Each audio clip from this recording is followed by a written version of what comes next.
ಮಾಜಿ ಪ್ರಧಾನಮಂತ್ರಿಗಳು ಶ್ರೇಷ್ಠ ಅರ್ಥಶಾಸ್ತ್ರಜ್ಞರು ಆದ ಮಾನ್ಯ ಡಾಕ್ಟರ್ ಮನಮೋಹನ್ ಸಿಂಗ್ ಜಿಯವರು ನಮ್ಮಿಂದ ಅಗಲಿ ಹೋಗಿದ್ದು ಇಡೀ ಕಾಂಗ್ರೆಸ್ ಪಕ್ಷಕ್ಕೆ ಅಷ್ಟಲ್ಲ, ದೇಶಕ್ಕೆ ಅಷ್ಟೇ ಅಲ್ಲ, ಇಡೀ ವಿಶ್ವಕ್ಕೆ ತುಂಬಲಾರದ ಒಂದು ನಷ್ಟವಾಗಿದೆ.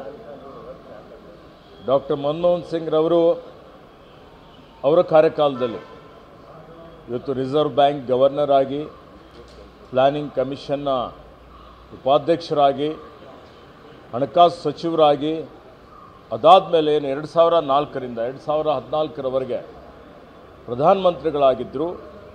ಆ ಸಂದರ್ಭದಲ್ಲಿ ಅವರೇನು ಈ ದೇಶಕ್ಕೆ ವಿಶಿಷ್ಟವಾದಂಥ ಒಂದು ಕೊಡುಗೆಯನ್ನು ಕೊಟ್ಟಿದ್ದಾರೆ.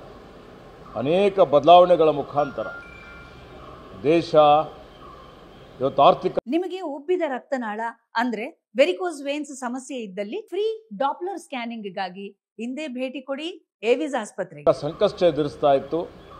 ಆ ಸಂಕಷ್ಟ ಎದುರಿಸ್ತಾ ಇರತಕ್ಕಂಥ ಸಂದರ್ಭದಲ್ಲಿ ಇವತ್ತು ಉದಾರೀಕರಣ, ಜಾಗತೀಕರಣ, ಖಾಸಗೀಕರಣದ ಮುಖಾಂತರ ದೇಶದ ಆರ್ಥಿಕತೆಯನ್ನು ಸುಧಾರಣೆ ಮಾಡಿ ಈ ರಾಷ್ಟ್ರವನ್ನು ಮುನ್ನಡೆಸಿದಂಥ ಕೀರ್ತಿ ಡಾಕ್ಟರ್ ಮನಮೋಹನ್ ಸಿಂಗ್ ಅವರಿಗೆ ಸಲ್ತದೆ. ಮತ್ತು ಅವರ ಕಾರ್ಯಕಾಲದಲ್ಲಿ ಏನು ನೋಡಿ, ಮಾಹಿತಿ ಹಕ್ಕು ಕಾಯ್ದೆ, ಈ ಮಾಹಿತಿ ಹಕ್ಕು ಕಾಯ್ದೆ ಮುಖಾಂತರ ಇವತ್ತು ಇಡೀ ಜನಸಾಮಾನ್ಯರು ಮಾಹಿತಿ ಪಡೀಲಿಕ್ಕೆ ಏನೊಂದು ಅವಕಾಶ ಸಿಕ್ಕಿದೆ.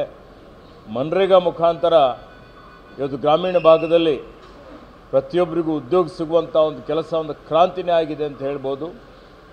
ಇವತ್ತೇನು ಶಿಕ್ಷಣ ಹಕ್ಕು ಕಾಯ್ದೆ ತಂದಂಥದ್ದು, ಆಹಾರ ಭದ್ರತೆ ಕಾಯ್ದೆ ತಂದಂಥದ್ದು, ಅನೇಕ ಕ್ರಾಂತಿಕಾರಕ ಕಾಯ್ದೆಗಳನ್ನು ತಂದು ಇವತ್ತು ನಮ್ಮೆಲ್ಲರ ನೆಚ್ಚಿನ ನಾಯಕಿಯಾದಂಥ ಶ್ರೀಮತಿ ಸೋನಿಯಾ ಗಾಂಧಿಯವರ ಒಂದೇನು ಕನಸುಗಳಿದ್ದವು, ಈ ರಾಷ್ಟ್ರದ ಸಾಮಾನ್ಯ ಜನರು ಇವತ್ತು ಅವರಿಗೂ ಎಲ್ಲ ರೀತಿಯ ಸಾಮಾಜಿಕ ನ್ಯಾಯ ದೊರಕಿಸಿಕೊಡುವಂಥ ರೀತಿಯಲ್ಲಿ ಡಾಕ್ಟರ್ ಮನಮೋಹನ್ ಸಿಂಗ್ ರವರು ವಿಶಿಷ್ಟವಾದಂಥ ಕೊಡುಗೆಯನ್ನು ಕೊಟ್ಟಿದ್ದಾರೆ.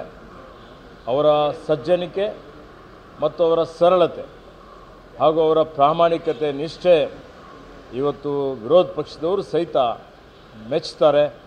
ಹೀಗಾಗಿ ಆ ಭಗವಂತನು ಅವರ ಆತ್ಮಕ್ಕೆ ಶಾಂತಿ ಕೊಡಲಿ ಮತ್ತು ಅವರ ಅಗಲುವಿಕೆ ತಡ್ಕೊಳ್ಳಿಕ್ಕೆ ಅವರ ಅಭಿಮಾನಿಗಳಿಗೆ, ಅವರ ಪರಿವಾರದವರಿಗೆ ಶಕ್ತಿ ಕೊಡಲಿ ಅಂತ ಹೇಳಿ ಭಗವಂತನಲ್ಲಿ ಪ್ರಾರ್ಥನೆ ಮಾಡಿಕೊಂಡು ಅವರಿಗೆ ನಾನು ಶ್ರದ್ಧಾಂಜಲಿಯನ್ನು ಅರ್ಪಿಸುತ್ತೇನೆ.